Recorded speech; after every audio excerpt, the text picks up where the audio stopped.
இந்த வீட்டுல இடம் இல்லை, பிறந்த வீட்லயும் வழி இல்லை. கையில குழந்தையும் மனசுல சுமையுமா பழிய சுமந்துக்கிட்டு வாழ்றதை விட உயிரை விட்டுலான்னு முடிவு பண்ண.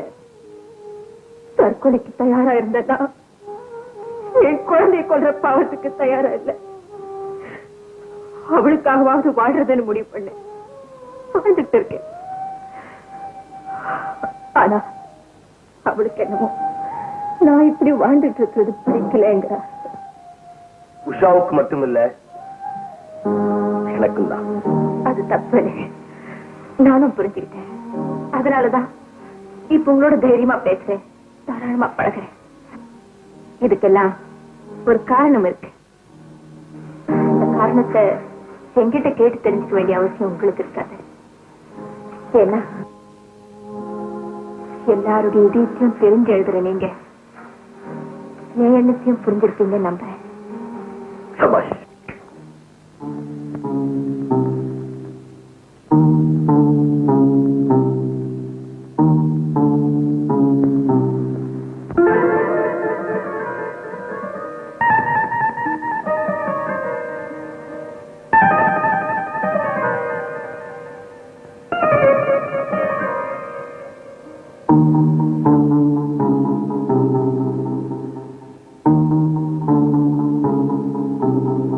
இப்ப எப்படி ஒத்து போறீங்களா, உடன்படுறீங்களா?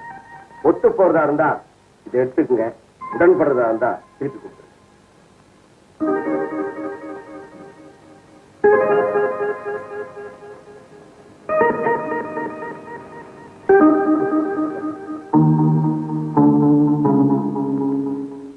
என்கிட்ட உறுதி இல்லாம இருக்கலாம், ஆனா உங்க மேல எனக்கு நம்பிக்கை இருக்கு.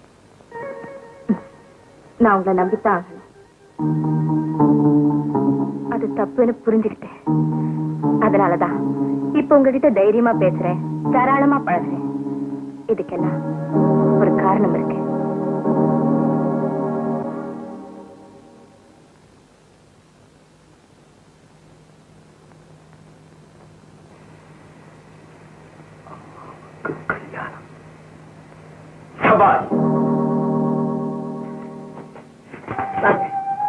பெண்கள் காதல் விஷயமானாலும் சரி, கல்யாண விஷயமானாலும் சரி, அவங்க சம்மதத்தை சூச்சகமா தான் வெளியிடுவாங்க. ஆமா. என்ன உங்களுக்கு பிடிச்சிருக்கா? பிடிக்கலன்னா என் கடந்த கால வாழ்க்கைய பொலிவு மறைவு இல்லாம உங்ககிட்ட சொல்லியிருக்கேன். அப்போ என்ன நீங்க மாப்பிள்ளையா ஏத்துக்கிறீங்க?